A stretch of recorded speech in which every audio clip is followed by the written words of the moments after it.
Coming up, the region in Israel known for its peace and won after an uphill battle. Plus, an outlaw and a lady. It was just that simple. Country music star Jessi Colter opens up about her faith and her marriage to Waylon Jennings. I'm a prayer answer. Then, a full-time mom who beat the e-commerce giants at their own game. Her secret on today's 700 Club.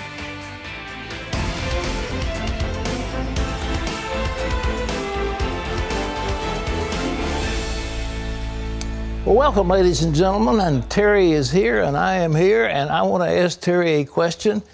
Would you destroy the American automobile industry in order to gain 0.3% Celsius over 100 years of global warming? Well, of course not.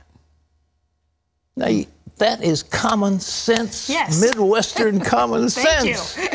We'll take that. All right, but that's what they're asking. They want to destroy American industry, control it by a nameless bureaucracy worldwide on illusory climate goals. But that's what they think. 0.3% Celsius between now and the year 21. What are we? 2100. Yeah. 100 years from now. Wow. You get maybe 0.3% cooler if you. Because of the ideology of that, do you think they even think through the damage on the business end of things? There's only we must do something. The game is to control American industry. America is a caged up giant. Our industry is outperforming everybody, and the globalists want to hold America back and subvert it. And that's what the game is. Beyond all that smoke and mirror and all this lovely stuff about carbon, they're not going to control China. They're not going to control India. Have you been to Beijing? Yes. Recently? Well, a couple years. All right. Well, I went to a church service one Sunday morning, one last time I was over there, and the smog was so bad in Beijing you could hardly breathe. It's just horrible. This law doesn't control any of that. Yeah. They say, well, we'll try to do our best efforts over the next few years, but we're not guaranteeing you how much they're going to be. But we're going to stick it to America. America has already done marvelous things with fracking, with natural gas, with substituting for emissions control. Emissions control. It's on cars and everything. We've done marvelous things. And and Trump's just got to say no to this treaty. We've got to say no. We will not be bound by this nonsense. Yeah. Well, so much. You see, common sense is sitting here next to me. Midwest, Wisconsin, common sense. All right. That's right. We'll claim that. All right. Well, the president, hopefully, he's got that common sense, too. He's going to announce his decision whether or not to pull out of that Paris agreement. What you may not hear from the media is that the agreement would barely have any impact on rising temperatures, what we've just been talking about. Well, the president has faced pressures from both sides, with some in the administration wanting to leave the accord and others urging him to stay. CBN's White House correspondent Jennifer Wishon has the story. It's an agreement among nearly 200 nations to fight global warming. During his campaign, Trump criticized the hype surrounding climate change. A lot of it's a hoax. And in a decision supported by conservatives, he promised to get the U.S. out of the agreement. We're going to cancel the Paris Climate Agreement and stop all payments of the United States tax dollars to UN global warming programs. Some administration officials are signaling he'll keep his promise, but inside the White House, Trump's top advisors have been split. Steve Bannon and a group of more than 20 Republican senators urged him to pull out, while Ivanka Trump, her husband Jared Kushner, Democrats and European leaders pushed him to stay in it. I continue to lobby the U.S. At all levels to continue to take climate change extremely seriously and to show the leadership that America has shown in the past. Even Pope Francis pitched the president to keep the U.S. in the deal, last week gifting him a copy of a paper he wrote on human-driven climate change. Critics point out that the Paris Agreement would have little real effect on global temperatures, and they say other countries get off relatively easy, while the U.S. would pay a significant price. The agreement made by President Obama requires the U.S. to cut greenhouse gases by nearly 30% below 2005 levels in 8 years. It's an ambitious goal that would be costly. Some economists predict the deal would result in the loss of 400,000 jobs, an income loss of more than 20,000 for a family of 4. It's a deal that runs counter to Trump's focus on drastically reducing burdensome regulations on businesses and adding jobs to the economy, with an emphasis on manufacturing and mining jobs.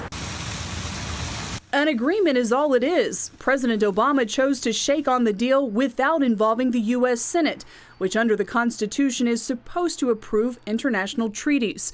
Still, experts say a formal withdrawal from the agreement would take years. A master dealmaker, Trump has his staff looking at caveats in the language. The final decision is ultimately his, and in keeping with his decision-making practice, the president is hearing from people on all sides. Jennifer Wishon, CBN News, Washington. Thanks, Jennifer. We hope the president will do the right thing, but we don't need to be crippled with something like that. We don't need an international body looking over our shoulder and trying to rein in our industry. We need to turn the animal spirits of America loose, free from government interference, except in such instances as they are hurting some other people. Well, in other news, the Attorney General of Ohio is going to court to fight the terrible opioid epidemic in that Buckeye state. John Jessup has this story. Thanks, Pat. Mike DeWine says 5 big drug makers have created a deadly mess in Ohio, and he wants them to clean it up. DeWine sued the companies for intentionally misleading patients about the dangers of painkillers. Mark Martin explains why the Attorney General is blaming them for starting the opioid epidemic in his state. Ohio is one of now several states that are going after drug makers, saying they've put profits above safety and fueled a nationwide opioid epidemic. It is just and it is right that the people who played a significant role in creating this mess in the state of Ohio should pay to clean it up. DeWine says the drug companies flooded his state with misleading information about the risks and benefits of prescription opioids like Oxycontin and Percocet. He spoke with CBN's Lori Johnson about it earlier this year. We had a number of pharmaceutical companies that developed pain meds, and they were pushing those out, and they were telling the doctors these are not very addictive. Turns out they are very addictive. Once addicted, some patients then turn to heroin, which is stronger and cheaper. And this addiction is killing Ohioans at a record rate. The Columbus Dispatch reported that county coroners say more than 4,000 died last year from drug overdoses, compared to the record 3,000 the year before. Scenes like this are now all too common. Police rescuing a 4-year-old in a van with his grandmother and her boyfriend passed out, overdosed on heroin. At least one drug company says DeWine's accusations are unfounded, but another says it wants to work together to find a solution. Kentucky and Oregon have filed similar suits against drug makers in recent years and walked away with millions. But DeWine doesn't expect the suit to bring a quick fix. He's created a heroin unit to go after the Mexican cartels that bring the drug to his state. He's promoting education as early as kindergarten, and he's also asking churches for help. The programs that work, the treatment that works, many times has a faith-based component part to it. Mark Martin, CBN News. Pat, this is a great opportunity for churches to help combat the crisis. 3,000 people, just think of that. That's how many died during the horrific 9/11 attack on the World Trade Center. 3,000 people, and we were shocked. America was shocked. The whole world was shocked. And now we hear that 4,000 people last year died in Ohio alone because of these prescription drugs, the opioid epidemic that is killing Ohio. But it's not just Ohio, it's all across America. It's time we do something about it. Well, there's something else we need to do. There has been a shocking misuse of the enormous database that the NSA has accumulated. And the FISA court just reamed the former administration for its misuse of this stuff. And people like Samantha Powers, our UN ambassador, And some of the lesser lights in the Obama administration have been, quote, unmasking people and finding out information about their political enemies. This has not been a good thing. And so far, Susan Rice has refused to testify. But now we've got some work from the House Intelligence Committee, and John will tell us about it. That's right, Pat. The House Intelligence Committee has issued 7 subpoenas in its investigation into alleged Russian interference in last year's presidential election. The Wall Street Journal is reporting 4 of the subpoenas targeted Mike Flynn, President Trump's former national security advisor, along with his personal attorney, Michael Cohen. The other 3 subpoenas went to the National Security Agency, the FBI, and the CIA. Those subpoenas want the agencies to turn over information on unmasking. That's the practice of revealing the names of Americans who've been picked up in the course of other investigations. Critics have asked why key members of the Obama administration, like former United Nations Ambassador Samantha Power, may have been involved in such a process when her job involved diplomacy, not intelligence. Well, the U.S. has started delivering weapons to Kurdish fighters taking on ISIS in the Iraqi city of Raqqa. It's the beginning of an American move to better equip Kurdish allies. The U.S. believes they're the best fighting force against ISIS, but Turkey considers the Kurds terrorists. In response, the U.S. says it will work to see that the weapons aren't used against Turkey. The equipment, Pat, includes heavy machine guns, ammunition, armored vehicles, and possibly anti-tank missiles. It's 3 years too late, but thank the Lord it's being done now. Those Kurds in Iraq I just can't say it enough. I've met so many and seen them. They're such wonderful people. They have set up a beautifully working democratic form of administration in northern Iraq, in the Kirkuk area. They do have their hands on a major oil field there, but what they need, and I say it over and over and over again, these people need their own homeland. There are Kurds in Syria, there are Kurds in Iraq, and there are Kurds in Turkey. Now, if the Turks don't want to give their Kurds up, well, that's their business, but at least the other ones should have their own homeland. They should be recognized as a Kurdish nation. And it should be done, but this is the first step, and I think they need to be given the weapons. That Peshmerga, which is the name of the Kurdish fighters, they have been fabulous allies in the fight against terror. Fabulous. They're on the front line, and they're fighting machines. And they just need some weapons, and we need to give them all the help we can. Obama refused to do it, but Trump is doing it, and he's doing the right thing. John? Pat, back here at home, a humanitarian story. Operation Blessing's hunger strike force has traveled 35 million miles across America since first hitting the road 25 years ago. Operation Blessing truck drivers got their picture taken with CBN founder Pat Robertson after yesterday's 700 Club. The hunger strike force hauls food and supplies to those in need. Over the fleet's 25-year existence, drivers have distributed 1.5 billion pounds of food and relief supplies. To me, it's like a lifeblood, because when those trucks show up at a disaster site, it means hope has come in. There are people who are hauling blankets, they're hauling fresh water, they're hauling medicine, and more than anything, they're hauling the staples of life. It feels good just to go into a needy area, and especially to see people when they light up and see it's coming. And then when I step outside of that truck, I feel so good to be a part of that, to be able to take care of those people. I'm grateful for this opportunity. I love the Savior and appreciate CBN and Operation Blessing for the effect they have on people and the help they give.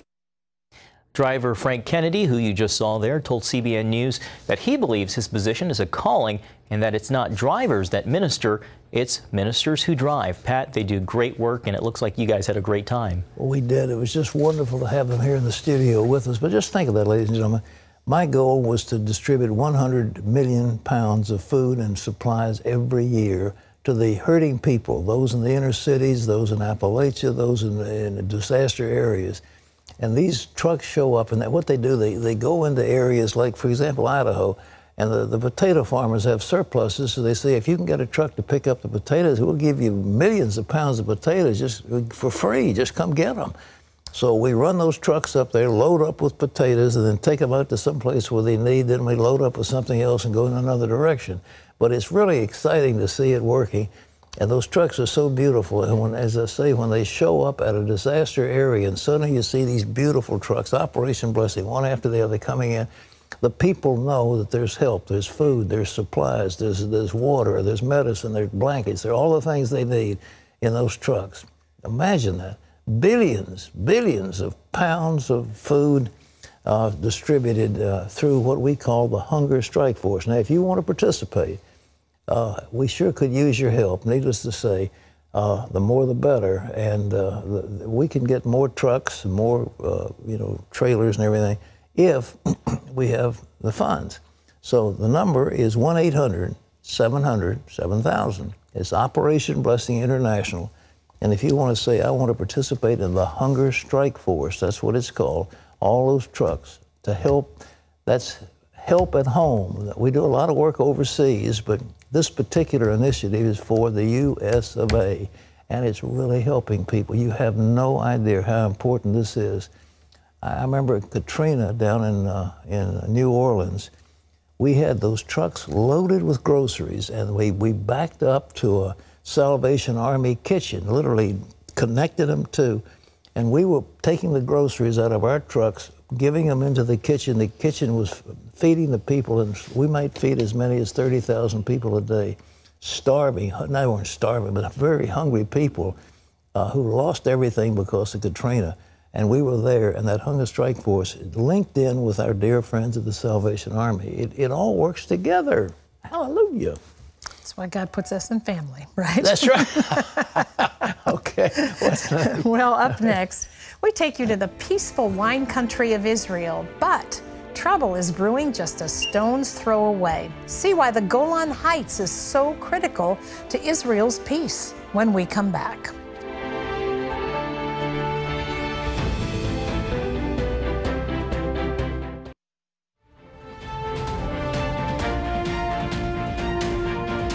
Well, in the last 2 days of the Six-Day War, attention shifted away from Jerusalem, about 120 miles away. Israeli troops took control of a very important area known as the Golan Heights. I was at the Golan with Benny Gantz, who was the commanding officer of the IDF in the Northern Command, and you could look down and see how vital, how strategic the Golan is, and how it's absolutely vital for Israel to take control. They've won it, and they need to keep it, and they've actually annexed that one. They didn't say, we're not going to, we ask your permission, we're going to take it. Well, over the last few decades, it's been Israel's quietest border. But as Chris Mitchell reports, that could soon change. Whoever sits on the Golan Heights totally dominates this whole region. That's in part because of the proximity to the Sea of Galilee. The Golan Heights shares borders with Jordan, Syria, and Lebanon, and Damascus is only 40 miles away. For decades, Syria controlled the Golan Heights. Here on the high ground overlooking the Sea of Galilee, Syrian artillery and snipers shot and shelled Israelis below. Children grew up running to bomb shelters, and residents lived under the constant threat of attack. So all along the line of this cliff were Syrian bunkers and military posts and cannons and artilleries. The communities beneath the Golan Heights were totally at the mercies of the Syrians. Overlooking the Sea of Galilee, Middle East expert Avi Melamed told me why this ground is so important. Now, you have to remember, the Sea of Galilee is the biggest fresh water body in Israel, providing something like 25–30% of the water consumption or the fresh water consumption in Israel. In 1948 until 1967, what happened was that the Syrians occupied some strategic areas. The major result of that was an enormously increasing pressure on Israel, mostly in the context of the water and the use of water. Israel faced a literal uphill battle against the Syrian army, a rocky slope that rose 1,700 feet from the Sea of Galilee. Israel captured the Golan Plateau during the last 2 days of the Six-Day War.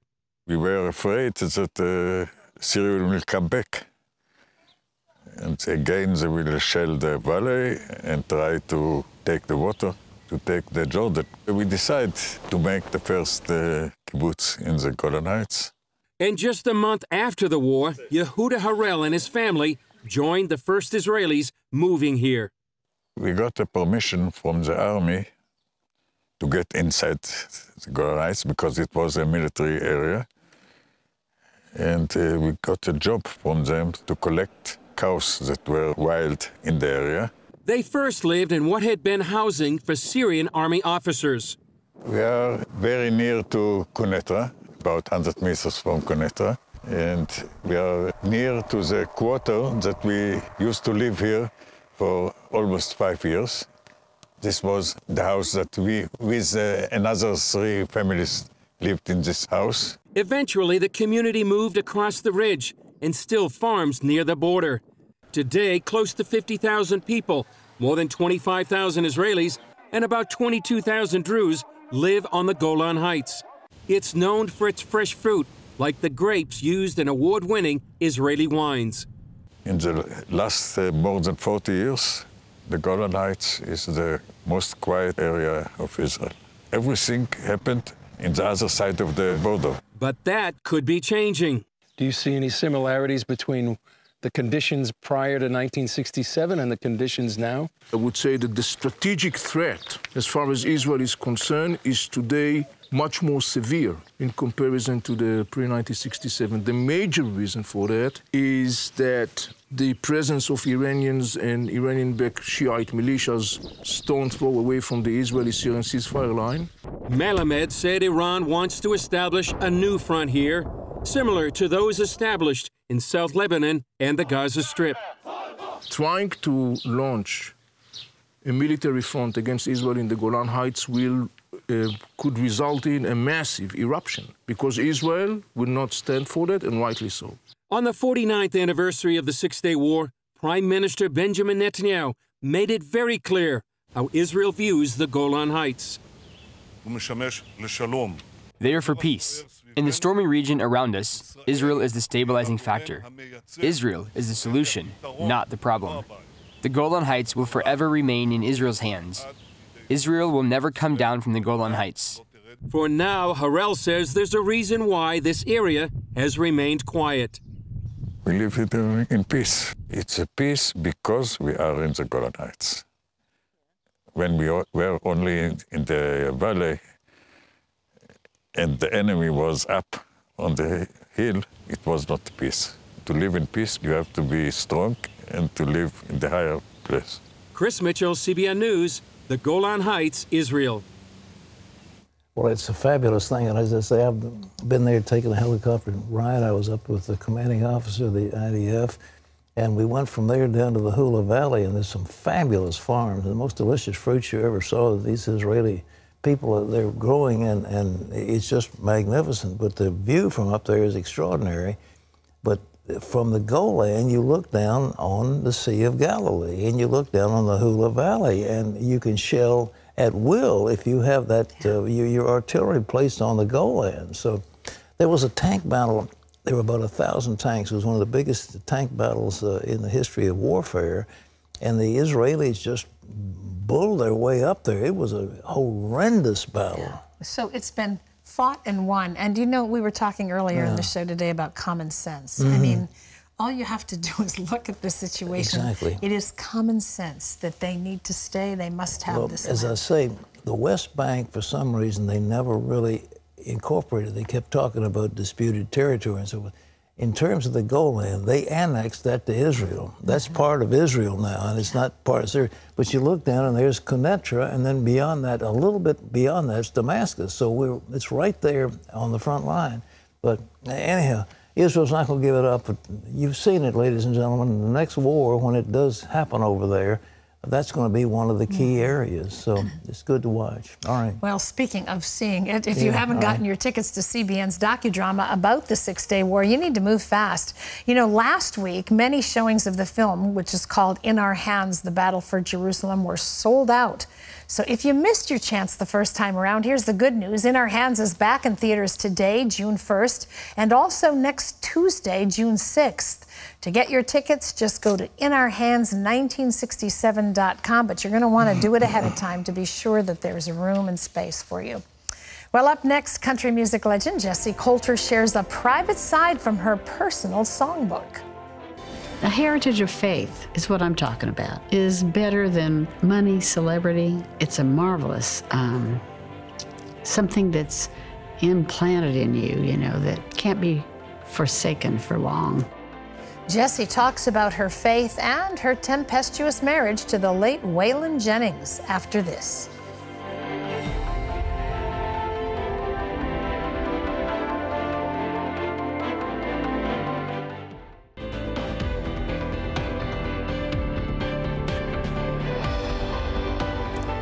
You're watching the 700 Club, and I want to give a little shout out to my dear friend Pat Boone, who I understand is having a birthday today. He's 83 years old. He's just a youngster, but he looks perpetually young. He just never ages, and always handsome, and always Yeah, he surely is. tremendous guy. Yeah. But anyhow, Pat, happy birthday, buddy. Indeed. All right.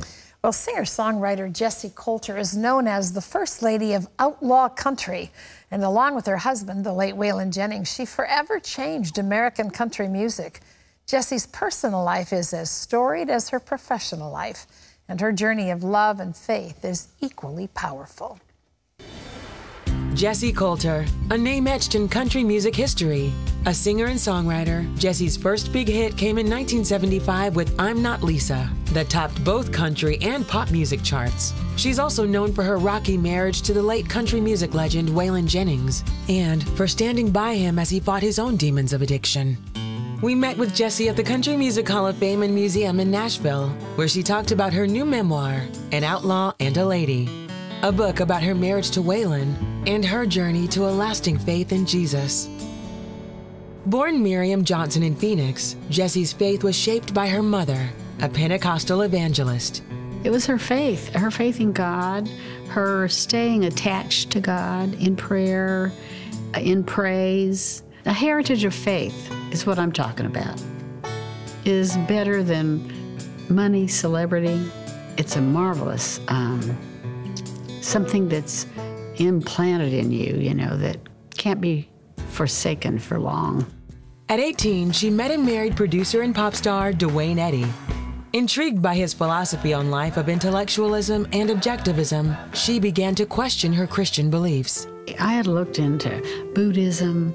I was into this Urantia book. I had accepted Ayn Rand. Existence exists. There is no big universe, a father, all this stuff. And I thought, well, maybe Christ came as Krishna. Maybe he came as Buddha. The places I walked are not places that I would recommend. I thought, this is really intellectual. This is really smart. And I was looking in all the places and not finding what I needed. As Jessi drifted further from God, her marriage started unraveling. After 6 years, the couple divorced. By then, Jessi and Waylon had collaborated on several projects. As the two continued sharing their mutual love for music, they became inseparable.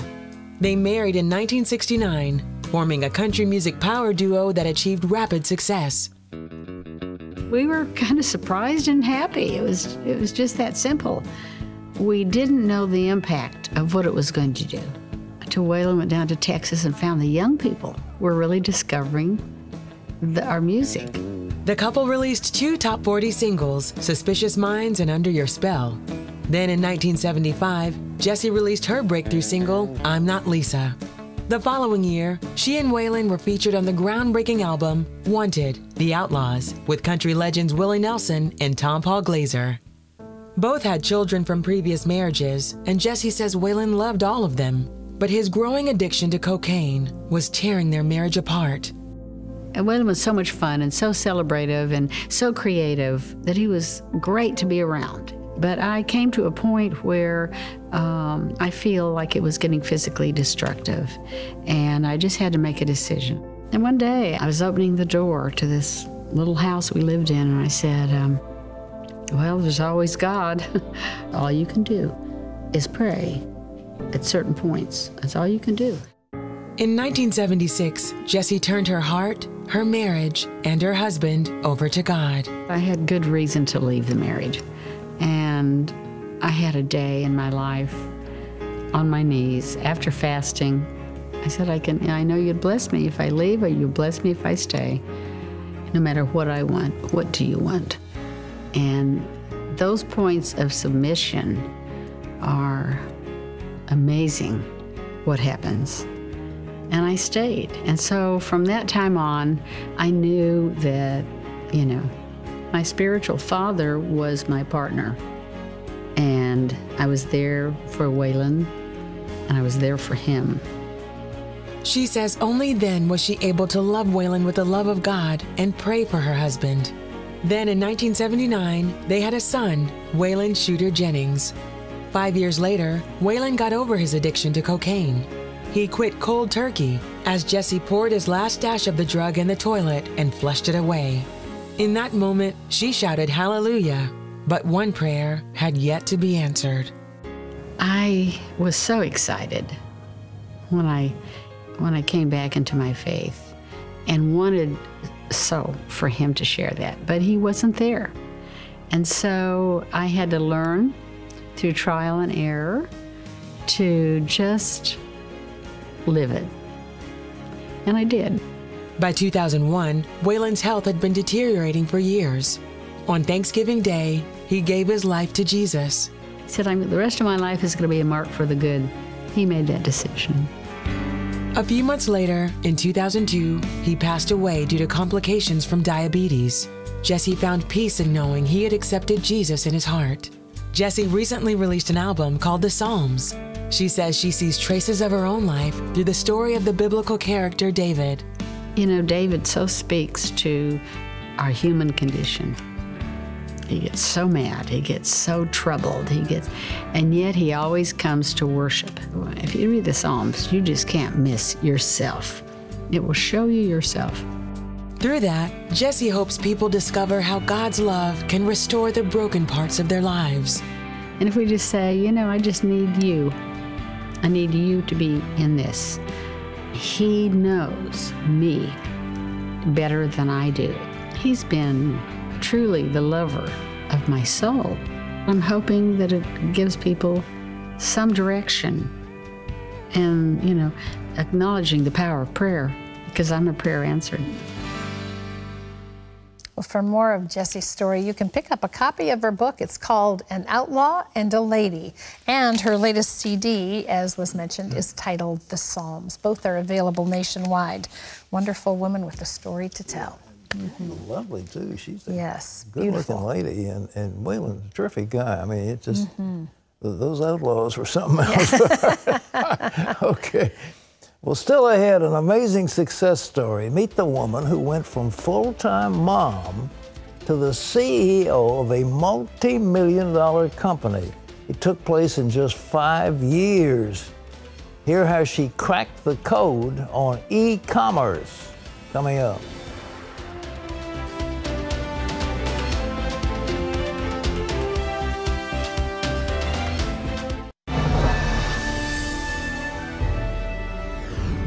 And welcome back to the 700 Club. The Israeli ambassador to the United Nations is the new vice president of the UN. Danny Danon says it's an honor to represent Israel in this leadership position. The UN has not always had a good relationship with Israel over the years, with many investigations and resolutions against the Jewish state. Danon will start his term in September when the General Assembly opens. He will serve in the position for 1 year. Tourists found a noose inside the National Museum of African American History and Culture Wednesday. The new museum in Washington, D.C. highlights African American history. Officials say this is the second noose left at the Smithsonian site in less than a week. The noose was found in the segregation section of the history galleries by museum visitors. The museum's founding director said in a statement that the incident is a reminder of the challenges African Americans still face. Police are investigating the incident. Well, you can always get the latest from CBN News by going to our website at cbnnews.com. Pat and Terry will be back with more of the 700 Club right after this.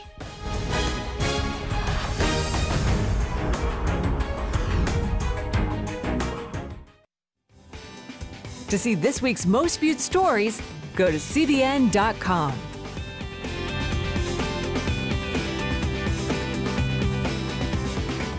Brandi Temple is the founder of an online apparel company with a most unusual name, Lolly Wally Doodle. She started selling homemade children's dresses on eBay, and today, Lolly Wally Doodle is a multi-million-dollar company. Take a look. When Brandi Temple started selling her homemade dresses on Facebook 5 years ago, she had no idea what to expect. But not only did they sell, Brandi managed to crack the code on e-commerce by outselling big brands on the internet. In her book, Scrappy, Brandi shares how she transitioned from a full-time mom at flea markets to the CEO of a successful company, and what she's kept at the forefront of all her operations.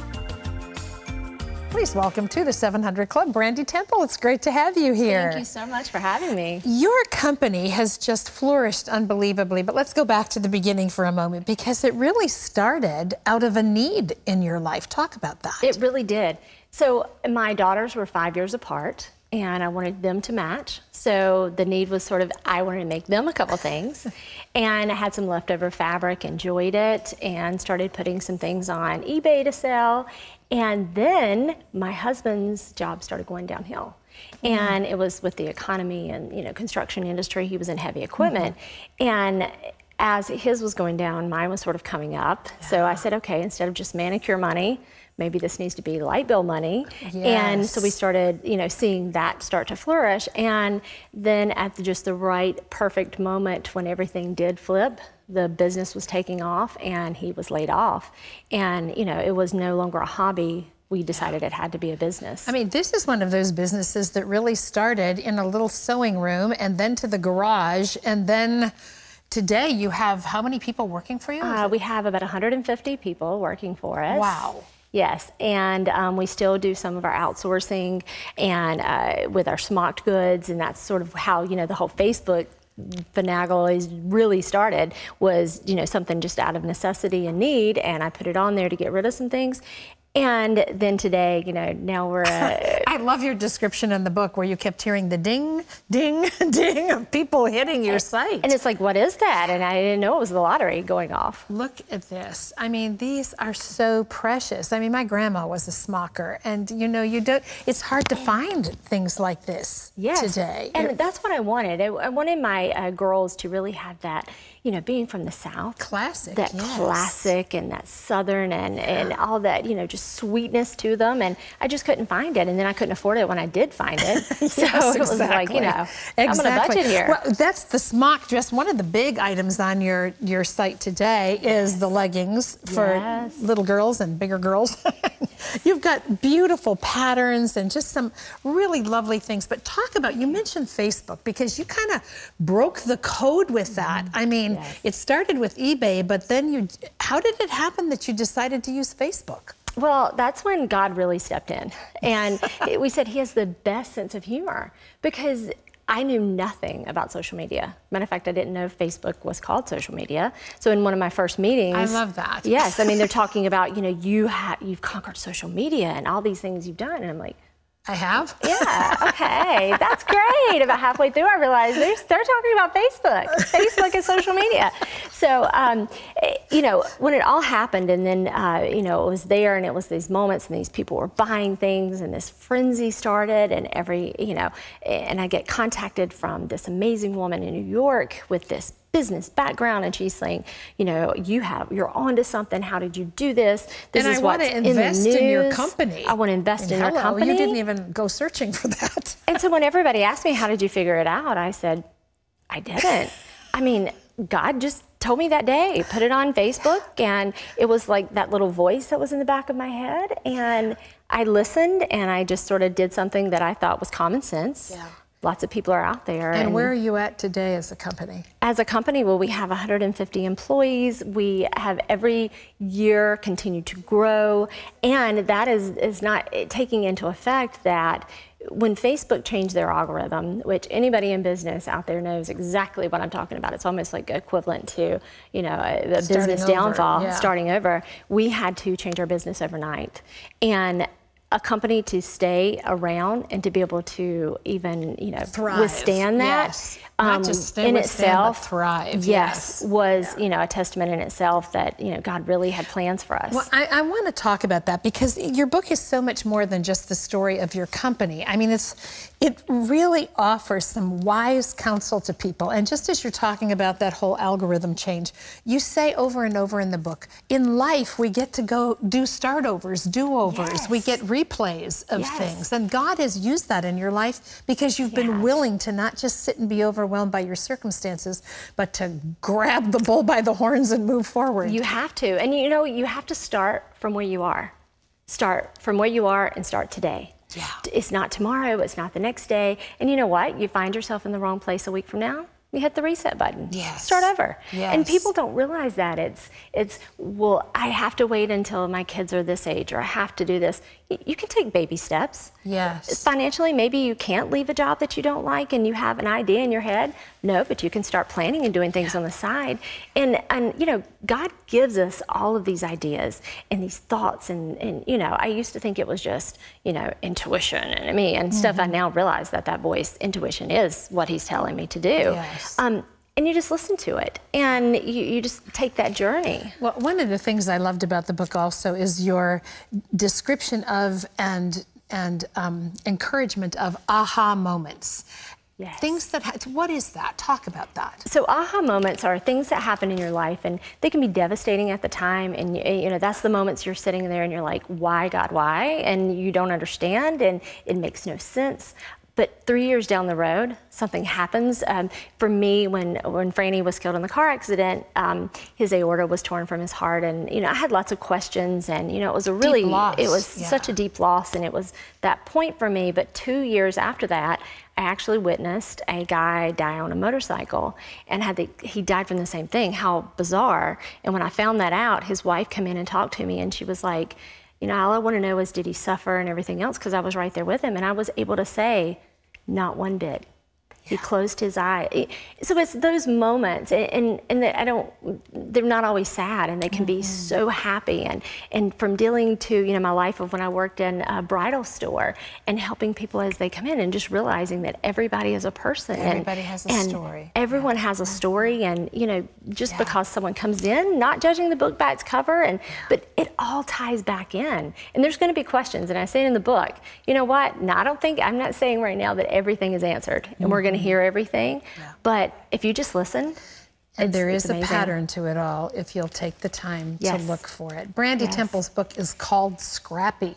She's been scrappy, and it's paid off. It's available wherever books are sold. If you'd like to hear more from Brandi, log on to our Facebook page. We have a web-exclusive interview with her at facebook.com/700club. Thank you. Thank you. What a great so much. story. What a great story.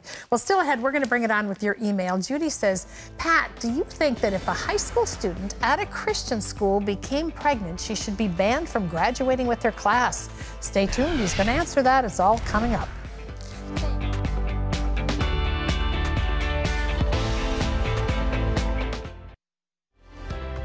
To listen to our top songs of the week, go to CBN Radio at cbn.com. Well, it's time to bring it on with your email questions. And Pat, this first one comes from Judy, who says, Dear Pat, I wondered what your position was regarding abortion. And do you think that if a high school student at a Christian school became pregnant, should she be banned from graduating with her class? Oh, absolutely not. I tell you what, a girl's gotten pregnant. Okay, so she and a boy had sex together. Okay. End of story. So the results of sex often lead to pregnancy. So what do you want her to do? Have an abortion? Is that going to satisfy the group of the Christian school? Or well, I say that I'm trying to think of a name of the Blue Noses or whatever. Yeah. You know, there was a book called The Scarlet Letter that it was so famous. You know, about a woman who had a child out of wedlock, and she had to wear in the letter A for adultery to mark her for the rest of her life, or at least for a period of time. I think that girl needs all the support she can get. I think people to get around her and love her, and by all means let her, you think it's wrong because she's got a so-called baby bump when she's walking across the platform. Well, suck it up and stand with her and stop being so hard-nosed. I mean, I really think she's going to pay plenty of price for what she's done. But I think to have the Christians stand around her and say, we're going to help you raise that child, we're going to help you, you're going to carry the baby, you don't want to have an abortion, you're doing the right thing, God bless you. Not, I'm going to forbid you to graduate with your class and can't walk. No way. All right. Okay, this is Gina who says, hi, Pat. I've been hearing a lot lately about giants or Nephilim returning in the last days as God's judgment upon the earth. Is this scripturally verifiable or true? No, it's not. I think it's fantasy, all that nonsense. You read the Bible that angels had sex, the sons of God had sex with women, and they had babies, and there were giants in the land. And there were some, apparently, there are records of some really big people. I mean, great big people in certain of these early cultures. But as far as Nephilim and all that business, I think that's just fanciful nonsense, and I think they're trying to cook up something that doesn't exist, all right? This is Doug, who says in the early stages of the 700 Club TV show, there was an opening theme song. I'm guessing this was in the 1970s, early 80s. Does anyone know the name of this song and who was the composer? Well, we had a leader named Danny Thomas, I think it was. Let's see, I've got that here. Danny Taylor, and it was called Put on a Smile, and he just made a little ditty up. It was kind of cute, and Moose Smith and the boys played it. Da da da da da da da. Yeah, that was Danny Taylor. All right. This is Virginia, who says, I'm confused about where I should send my tithe. I'm unable to attend a local church, but I go online every Sunday and attend church. I'm a CBN partner. I send my tithe to an unwed mother's ministry. Is this the right place to send my tithe, or should it be going to a church? I've said many times, I think the universal church of Jesus Christ encompasses education, encompasses humanitarian outreach, it encompasses local congregations, it encompasses missionary organizations. You can go down the list. But it's kind of like all inside of the church. And so we bring our tithes to the Lord. There is no central storehouse any longer. There is no temple in Jerusalem. And that was the storehouse. There was one place of worship in the old days of Israel, but not anymore. So let the Lord lead you in that regard, but you found an unwed children's missionary activity, and you want to give it to it. Okay, fine. What else? Herb wants to know, why doesn't Luke mention the exception clause for divorce and remarriage like Matthew does? Now, Luke was talking to me a few days ago, and he gave me all the word about how come he left it out. I don't have a clue. You know, please. How do I know? Well, I thought you were closer than that. Well, he's an author, and authors decide what they're going to put in their books. I'm an author. I leave things out and I put things in. Yeah. He's the same way. Okay. This is Sarah, who says, I've been in my marriage for 10 years, and it has always been a struggle to stay together. We fight constantly. We both were Christians when we married, but he stepped away from the Lord. We've always been opposites, but I fell in love with him for the love of the Lord. How can I help him love me the way the Lord wants him to? How can I help him lead the house in the Lord? He's very hurtful emotionally and mentally. I don't know how much longer our marriage will last. I don't know how to help him get back to the Lord, as well as helping each other in our marriage. Please help. Well, what does the Bible say? By your conduct, a godly woman can bring her ungodly or unsaved husband to faith. I think what you do is demonstrate before him Christian virtue, and hopefully it'll bring his heart softened so he comes back to the faith that you said he once had. Beyond that, I don't have any. So how do you do it? Well, the Lord has to do it. Sometimes these deals become intolerable, and you have to have separation. And I just don't think that God intends us to live in a torment for all these years. Marriage is a time of joy between two people who love each other. It is not a prison where you serve out your sentence. Yeah. Well, that's all the time we have for email today. But well, thanks for those, man. Some very thoughtful questions. It presses me to the limits. Well, we leave you with today's Power Minute from the Psalms. Commit your way to the Lord. Trust also in him, and he shall bring it to pass. Well, tomorrow we take you to where are we going? To the actress from the movie In Our Hands. and it'll be exciting. So anyhow, for Terry and all of us, this is Pat Robertson, and Lord willing, we'll see you soon.